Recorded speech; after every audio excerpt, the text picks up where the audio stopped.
Ashes test series లోని Melbourne boxing day test మొదటి రోజున అరుదైన రికార్డు నెలకొంది. రెండు జట్లు ఒకే రోజు మొదటి ఇన్నింగ్స్ లో ఆల్అౌట్ అయ్యాయి. అంటే ఒకే రోజు, అందున టెస్ట్ మ్యాచ్ మొదటి రోజున 20 వికెట్లు నేలకూలాయి. 1902 తర్వాత ఇలా ఒక టెస్ట్ మొదటి రోజున 20 వికెట్లు కుప్పకూలడం ఇదే మొదటిసారి.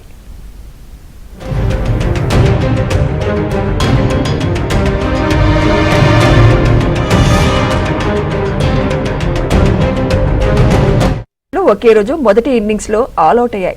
అంటే ఒకే రోజు, అందున టెస్ట్ మ్యాచ్ మొదటి రోజున 20 వికెట్లు నేలకూలాయి. 1902 తర్వాత ఇలా ఒక టెస్ట్ మొదటి రోజున 20 వికెట్లు కుప్పకూలడం ఇదే మొదటిసారి.